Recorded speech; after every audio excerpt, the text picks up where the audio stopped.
Nito lamang pong April 1, 2026, ipinatupad po ng PhilHealth ang no SPA, Yes. no SPA. No spa. No SPA, no payment policy. Ano ba yun? Hindi na tatanggap ng bayad ang accredited collecting agents mula sa self-paying members kung walang statement of premium account. Yun po yung ibig sabihin ng SPA. Statement of Premium Account na may generated QR code. Ipaliwanag nyo nga po sa amin para mas maintindihan ng maraming miyembro kung ano pong ibig sabihin nitong balitang ito. Well, unahin natin yung ibig sabihin ng SPA, yung Statement of Premium Account. Sa madaling sabi lang, Ma'am Cheryl, ay ito yung ating billing statement. No?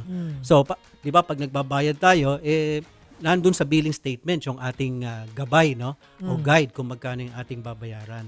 Kaya naman natin inintroduce na bago ka magbayad, dapat ay meron kang SPA. Dapat lang na meron ka talagang maliwanag na billing statement, di ba?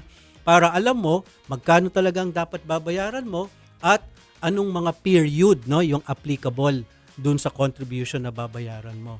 So, mahalaga yan sapagkat lalong magiging transparent, no, ang proseso at mas mapapabilis, no, yung posting ng atin pong mga binabayaran sa PhilHealth. Sino-sino po yung pwedeng gumamit ng SPA generator? Well, ang itong no spa no payment policy ay applicable, no, sa lahat ng mga self-paying members ng PhilHealth. Kasama na po yung mga self-earning individuals, yung mga kababayan po natin na halimbawa may sariling pinagkakakitaan, yung pong mga vendors o tricycle drivers, magsasaka, mangingisda, yung nagtitinda po, no, at iba pa. Yung mga professional practitioners ay kabilang din sa mga self-paying members natin, mga abogado, accountants, mga dentista, at syempre yung mga kababayan nating overseas Filipino workers. Sila po yung mga self-paying members natin na kailangan na po mag-generate ng kanilang SPA bago po sila makapagbayad ng kanila pong kontribusyon sa PhilHealth. Yan po tayo. Kagaya kami. Kasama Yes. kami dyan, Yes. no?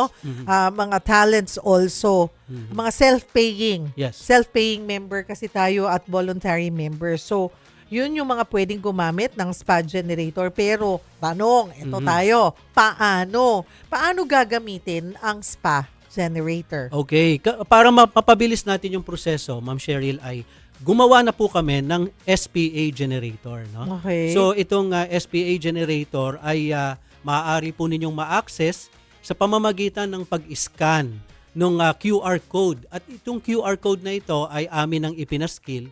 Makikita po ito sa mga payment counters na nandoon sa mga accredited collecting agents ng PhilHealth.